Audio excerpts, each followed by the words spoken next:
चलिए स्टूडेंट्स, आपने molar mass भी बहुत अच्छे से समझ लिया। अब हम नेक्स्ट टॉपिक पे चलते हैं, that is molecular mass. Molecular mass, molecular mass क्या होता है? सबसे पहले आपने पढ़ा कि एटॉमिक मास क्या होता है। सिंपल जनरली मैं बता देती हूँ, थोड़ा थोड़ा जल्दी से, क्विक फास्ट वे में। एक एटॉमिक मास क्या होता है कि किसी भी एक पर्टिकुलर एटम का मास, आप उसको एटॉमिक मास बोलते हो और उसके लिए यूनिट आप लगाते हो एएमयू, ठीक है। बट आजकल हम उसको एएमयू को रिप्लेस करके क्या लगाते हैं, यू, जिसको बोलते हैं यूनिफाइड मास। वहीं पे अगर हम मोलर मास की बात करेंगे तो वो मोलर मास एक मोल का मास होता है, किसी भी सब्सटेंस के एक मोल का मास बताता है, ठीक है, जिसके यूनिट्स हम लगाते हैं ग्राम। अब next topic atomic mass, molar mass के बाद आता है हमारे पास मॉलिक्यूलर मास, ठीक है। मॉलिक्यूलर मास नाम से ही पता लग रहा है पूरे मॉलिक्यूल का मास होगा, ठीक है। तो हम इसको कैसे डिफाइन करेंगे? Sum of atomic masses of all the element, है ना। हम क्या बोलेंगे, ये क्या होता है? Sum of atomic masses of all the elements, सभी एलिमेंट्स की प्रेजेंट इन, किसमें प्रेजेंट होने चाहिए? Present in a molecule. उस मॉलिक्यूल के अंदर जितने भी एलिमेंट्स प्रेजेंट है उन सब के एटम के मास को आप सिंपल क्या कह देते हो? मॉलिक्यूलर मास बोल देते हो, ठीक है। फॉर एग्जांपल जैसे कि कुछ आपके पहले तो आपको एटॉमिक मासेस सबके याद होने चाहिए, तभी आप मॉलिक्यूलर मास निकालोगे, ठीक है। तो पहले मैं कुछ एटॉमिक मासेस लिख देती हूँ ताकि आप मतलब क्लियर हो जाए आपको। जैसे कि हाइड्रोजन का क्या होता है? 1, हीलियम का क्या होता है? 2, लिथियम का क्या होता है? 7, ठीक है, बोरोन का 10, उसके बाद कार्बन का होता है 12, नाइट्रोजन का होता है 14, ऑक्सीजन का होता है 16, फ्लोरीन का होता है 19, है ना। फ्लोरीन का 19 हो गया। और नियोन की अगर हम बात करें तो 20। वहीं अगर हम बात करें सोडियम की, दैट इज 23, मैग्नीशियम की 24, एल्यूमिनियम की, ठीक है, 27,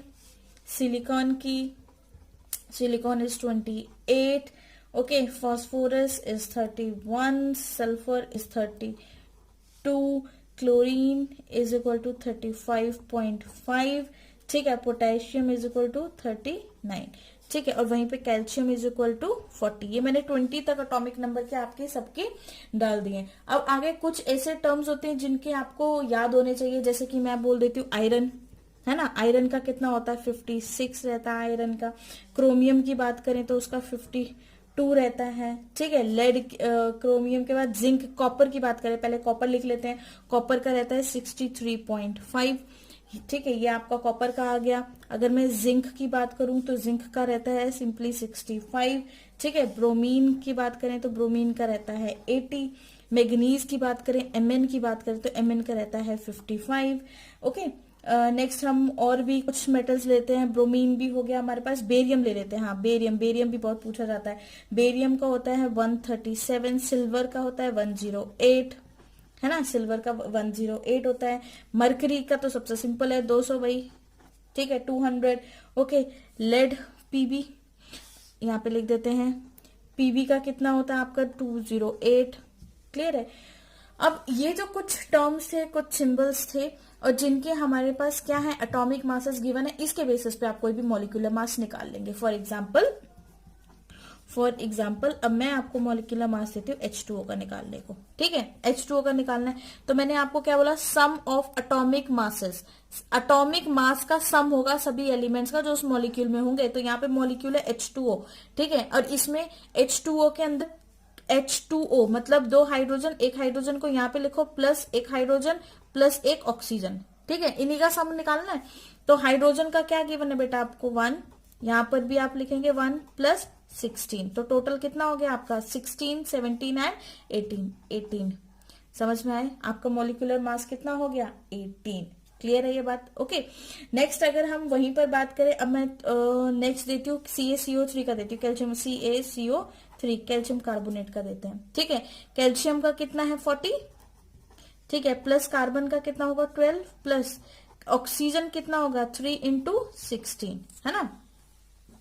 अब इसका फाइंड आउट कर लीजिए आप। 14 + 12 कितना हो गया 40 प्लस 12 करेंगे प्लस 36, आपके पास आंसर आ जाएगा। इसका आंसर मुझे कमेंट में लिखकर सेंड करिए। क्लियर है?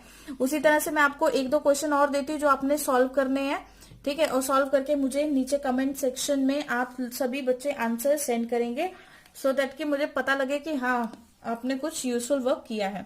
अब जैसे कि हम मैग्नीशियम MgSO4 की बात करें, MgSO4.7H2O, ठीक है, इसको मैं सिंपल सॉल्व करके बता देती हूँ इस कंपाउंड को कैसे सॉल्व करना है। इसको कुछ नहीं, बहुत आसान है। पहले मैग्नीशियम का कितना 24 प्लस सल्फर का कितना हो गया 32, फिर से प्लस लगा दो, 4 ऑक्सीजन है तो हम इसको ब्रैकेट में डाल देते हैं 4 × 16। क्लियर है ये बात? ऑक्सीजन के बाद आपके पास क्या आ गया, इस डॉट का मतलब यहाँ पे मल्टीप्लाई नहीं है, इसका मतलब प्लस ही है, आपने प्लस ही रखना है। प्लस के बाद क्या आ गया 7 के ब्रैकेट में क्या है H2O, और H2O का भी हमने निकाला था कितना होता है 18। बस करो इसको कैलकुलेट, टोटल इसको टोटल करने के बाद जो आपके पास आएगा वो आएगा 246। ठीक है, उसी तरह से अब आपके पास नेक्स्ट मैं आपको एक दे रही हूँ, नेक्स्ट क्वेश्चन दे रही हूँ, दैट इज अब आप फाइंड आउट करेंगे K4 स्क्वायर ब्रैकेट FeCN का होल 6। ठीक है, ये आपका होमवर्क है, दिस इज योर होमवर्क। जिसको कोई भी डाउट है, कोई भी इस चीज से रिलेटेड कोई भी क्वेरी है तो कमेंट सेक्शन में मुझे बता दें। ओके।